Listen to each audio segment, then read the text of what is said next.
Ici, au restaurant de l'UNESCO à Paris, la cuisine de Touraine est à l'honneur. Son ambassadeur, Olivier Arlot, chef à la Chancelière à Montbazon, apporte tout son savoir-faire et sa passion. Une démarche inédite, initiée par Tours, cité internationale de la gastronomie. Les gens, ils veulent revenir à des choses essentielles, c'est-à-dire un produit, un vrai produit, avoir de la mâche, avoir du goût, avoir des assaisonnements justes, avoir du jus, de la sauce. Et c'est là où est la générosité. La générosité, elle est dans la sauce, quand c'est légèrement crémé, quand il y a, voilà, ça colle un peu aux papilles, il y a un truc qui se vit quand c'est dans le palais. Vous savez, la gastronomie s'intègre dans un contexte et un ensemble. Il n'y a pas seulement en fait un retour sur l'assiette, il y a un retour encore une fois sur l'ensemble de la démarche. Et le succès en fait d'une réunion diplomatique ou d'une réunion politique, je n'aurais pas la pertinence ou la prétention plutôt d'afficher la gastronomie au centre du succès d'une réunion aussi importante, mais en tout cas, elle est vecteur d'un certain degré qualitatif. Elle sert vraiment de curseur et de paramètre en fait, de cadre aux discussions, et c'est un révélateur. Et elle peut donner une tonalité aux choses. Et c'est ça aujourd'hui qui est le plus important, c'est que quand on aura de la sincérité, de la simplicité dans l'assiette, on peut espérer qu'il y aura cette même sincérité et cette même simplicité dans les débats, quels qu'ils soient.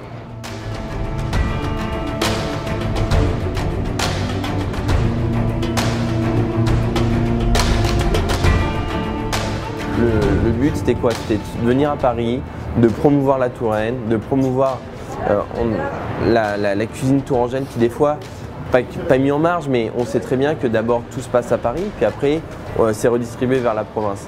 Donc ce que je voulais, c'était, là c'est le contraire, c'est la province qui vient à Paris et mettre en avant la Touraine.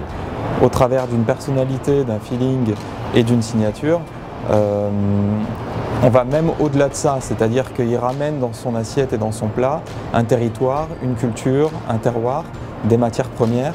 Et c'est en effet ça en fait, que l'on cherche à mettre en exergue, davantage qu'une individualité au sens propre, mais au contraire qu'un chef puisse se faire vraiment le vecteur et le représentant au travers de son interprétation des plats, vraiment d'un terroir et d'une signature qui plus est, qui doit être simple. J'ai le plaisir à choisir mes produits, j'ai le plaisir à le transformer, j'ai le plaisir à dresser mon assiette. Et après, je pense que ça se ressent au niveau du client parce que, comme je dis à mes gars, si on prend du plaisir, le client en prend forcément. On parle de notre métier. Le but, c'est quoi? C'est de parler de notre métier, parler de notre ville, de la Touraine, parler de ça. Ça, c'est important. Mais on a de la chance qu'en France, pourquoi on a été sélectionné comme la cuisine au patrimoine mondial? C'est parce qu'on a de la chance en France d'avoir plusieurs styles de cuisine. Que vous soyez en Méditerranée, que vous soyez en province, en Touraine, on ne va pas cuisiner pareil. La cuisine, elle est transformée d'une ville à une autre par rapport aux produits qu'on a dans la région.